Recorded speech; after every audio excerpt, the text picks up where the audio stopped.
Hey folks, this is JR with DIY Prepper. Welcome to the channel. If you've been a prepper for a while, one of your biggest challenges is organizing your gear. Now, knowing how much of it that you have and where everything is one thing, but having your supplies set up so that they can be utilized quickly when you need them is another. And while there's a lot of things that you could use to make your prepper storage more efficient, one of the best things to use is just a 5-gallon bucket.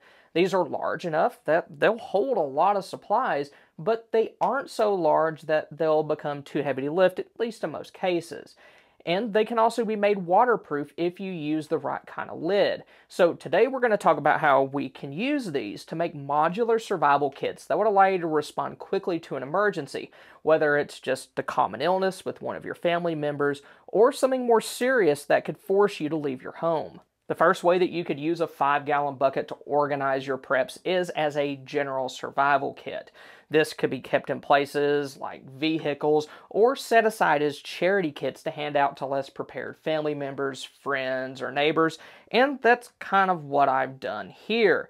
This kit doesn't have my best stuff inside of it. Instead, it's designed to provide basic needs to help give someone else a better chance of survival, or at the very least, just get them off my front porch so they stop bothering me. It's similar to the Better Than Nothing kit that I showed in a previous video. Now, if possible, I'd try to give family members we'd be joining up with better items, but this should cover at least some of what they need. So first off, I have some bottled water along with a knockoff Nalgene water bottle inside of a steel camping cup. And what this is going to do, it's going to give them water that they can use right away, along with the ability to collect and boil additional water, provided they can get a fire started. And then to help with that, I went ahead and stuck a lighter in here, along with some emergency fire starters. Then, so they don't have to use fire all the time to purify their water, I went ahead and put some water purification tablets in here as well. Then for food, I've included a few cans of fruit and soup that don't require any heat to prepare. Now, the soup would taste a little better if you could cook it, but you don't have to do that to make it safe. And when it comes to food, I avoid putting anything in a charity kit that could indicate that we're way more prepared than the average person. For example, I wouldn't put any higher end freeze-dried food in here. Anytime that you give out supplies, you are taking a risk. So don't do anything to indicate that you got really good stuff in reserves. Now, I also went ahead and threw a cheap fixed blade knife in here. Honestly, I have no idea what kind of steel it is, but it is full tang and it takes a decent edge. Then there's also a couple of cheap flashlights in here. They already have batteries in them, so you don't have to worry about that. Also put a few emergency blankets in here, along with a couple of little cheapy ponchos and an old hat. There's also some paracord in here and some duct tape, and those can be used for making shelters, repairing gear, stuff like that. And of course, there's a lot more that you could put in a kit like this, like first aid supplies, but this is just a starting point to get you thinking about a general purpose kit like this. The next way that you can use a 5-gallon bucket is to create a water purification kit. The first thing that I have in here is a Sawyer tap water filter.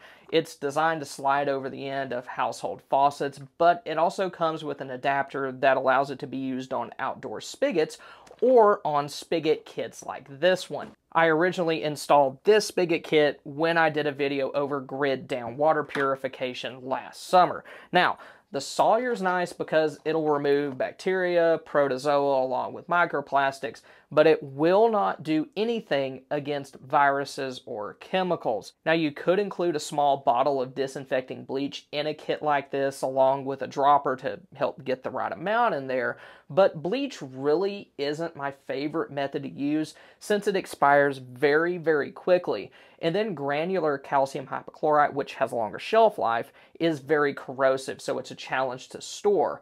But if you can't boil water for one reason or another, then bleach can be a decent backup option. You just need to rotate through it to make sure that what you have inside of your kit is fresh. Another kind of weird item I keep in here is a pillowcase, and this can be secured to the top of the bucket and act as a pre-filter to remove larger debris from the water before it passes through the Sawyer filter. Doing that's going to give you a lot more time before your water filter starts to get clogged up, and then you'll have to deal with that. Then, aside from clogging up, you might need to prime your Sawyer filter before using it. Otherwise, your flow rate is going to be very slow. So, it may be a good idea that if you can, go ahead and run some water through this while you still have water pressure, if you suspect that a situation could get out of hand. Another option for a kit like this, rather than a bucket, is to use a metal stock pot. Stock pots like this are nice since they'll hold quite a bit of water, and stainless steel ones like this one can be used on regular stovetops, camp stoves, and even over an open flame like you would get from a rocket stove. However, if you want to use this over an open flame, I would try to get one that's a little heavier duty since they're going to hold up a little better. The only downside to using a stock pot is that you should not install a spigot kit on it. Those have plastic and rubber components that could become damaged if they're exposed to high heat, like would be experienced if it was over a fire on a stove. So it may be best to just keep your stock pot near your bucket so that you'll have a gravity filter to remove large particulates, and then a container that you can use for boiling if you suspect viruses may be present. Now, unfortunately, it will not fit inside of here because of the handles. I tried to find one that could, but I couldn't. The next kit that you could put into a 5-gallon bucket is a water preservation kit, and the main purpose of this is to reduce the amount of water that you use for cleaning and hygiene tasks. Because if you're in a situation where you lose access to running water, or even if you're just dealing with a boil water notice, then you want to use as little water as possible on additional tasks. During the 2021 Texas ice storm, our house only lost water totally for a couple hours, but we were under a boil water notice for a few days afterward. And during that time, I remember that it was a big pain in the butt to boil all the water that we needed for things like dishes and cleaning tasks. So the first thing that I have in here is a package of wet wipes. These can be used to clean off your hands if they get a little dirty, and they can also be used to wipe down other parts of your body if you can't take a regular bath or shower. Then I have some hand sanitizer that can be used afterward to make sure that your hands are totally clean before you eat, because you don't want to get sick. Then after that, I have some sanitizing wipes that can be used to clean surfaces like countertops. Like wet wipes, these are already moist, so they'll reduce the amount of water that you'll need for those different household cleaning tasks. Then paper towels can help you reduce the amount of water that you need to do things like laundry, since you're not going to have to wash rags. You'll just be able to use these and then throw them away. For reducing dishes, I like to keep some paper plates and some plasticware in kits like this. Now, another advantage that things like paper plates and paper towels have is that they can be burned if necessary. And that would be very useful if you had to come up with a way to deal with household waste in a more prolonged situation. Then after that, I have some heavy-duty contractor bags to help deal with trash. These will hold up a lot better than regular kitchen bags if you have to hold on to them for a little while, like if your trash service stops running for a little while. Then I also put a squirt bottle in here to reduce the amount of water that we need to use for things like rinsing off toothbrushes. And then also, even rinsing off dishes if you still have some you need to do. Another specialty kit that you could put together using a 5-gallon bucket is a biohazard kit. And the main purpose of this is to have all the supplies that you need in one place to clean up after somebody if they get sick. So basically, this is a puke and poop kit. This is especially useful if you have small kids that don't have the ability or the awareness to get to a bathroom if they feel ill, or an older family member who may not be able to get there without help, or at the very least just not quickly. First thing that I have in here are some nitrile gloves and then some face masks, because you definitely don't want to touch any of that kind of stuff without some sort of protection. And the mask can reduce at least some of the smell, which is important if you're sensitive to that sort of thing. You don't want to make a mess while you're trying to clean one up. Then I also have some paper towels in here along with some heavy-duty trash bags. In some situations, it's best not to soil regular rags and towels and just have something that you can throw away. And then the trash bags, they're going to be a lot less likely to get punctured and allow all that nasty stuff to leak out, because that would be horrendous. I've also included some hydrogen peroxide in here since it's one of the few things that'll kill stomach bugs like norovirus. Many household cleaners like sanitizing wipes won't take those out, and hydrogen peroxide doesn't have fumes like bleach does. Then it's also a lot more forgiving if you get it on your clothes. Then after that, I have a small tarp and then an extra set of bed sheets. When you realize someone's sick, you can preemptively place the tarp under their bed sheets, so that way, if they soil their sheets, all you need to do is throw those in the laundry, clean up the tarp with some of your hydrogen peroxide and paper towels, and then put the new set of sheets over the tarp. Now, you could also put some kitty litter, baking soda, or some other absorbent material to help clean up larger amounts of nasty liquids. When I was a teacher, we kept something that was similar to kitty litter. It wasn't kitty litter, but it was kind of close. But we kept that in our classrooms in case kiddos got sick, and let me tell you, we use that a lot. I remember one time we were practicing for our Thanksgiving production, and then, well, bleh. Another good way to use a 5-gallon bucket is as a lights out kit, because if you have everything that you need for a power outage all in one place, you're not going to have to fumble around like an idiot trying to find all the stuff that you need.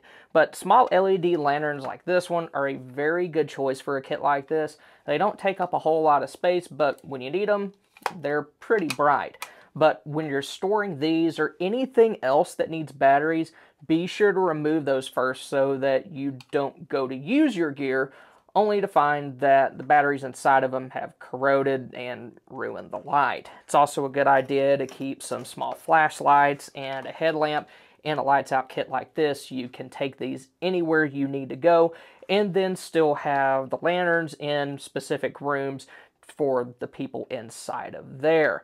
I personally like having enough flashlights for every member of your family, and cheapies, they work really well for kits like this, especially if they're going to be given to kids because, well, probably going to get lost anyway and you might as well lose something cheap. Emergency radios are another good thing to keep in a lights out kit, but try to get one that can pick up multiple bands. Earlier this week, our local NOAA weather station got knocked offline. I'd never heard of that happening before, at least not for a simple storm, but I was still able to listen to FM radio throughout the storm so that we were able to get the information that we needed. Now, for spring and summer power outages, you may want to keep small fans in a kit like this also. Those could be small area fans like this one or personal misting fans.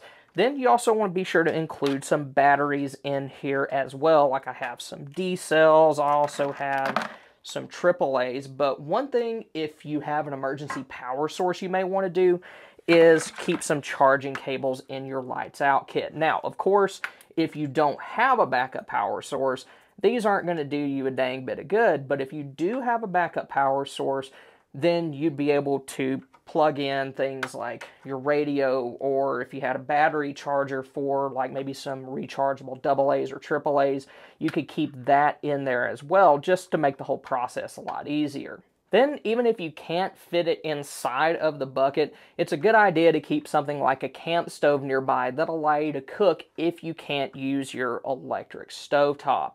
Just be sure that you store your fuel cans properly. Fuel cans should not be stored in buckets like these since they could leak.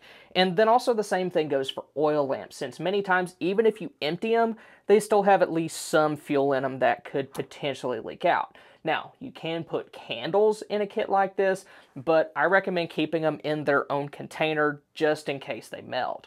Then, even though this isn't just for prepping or survival, I do like to use a bucket as a tool organizer. I got this Bucket Boss Bucketeer a few years ago, and I use it to hold the tools that I tend to use the most often around the house. It'll hold things like your hammers, your screwdrivers, tape measures, and it also has other compartments. Like on the side, I have some electrical connectors in here, then I have some screws over in another one.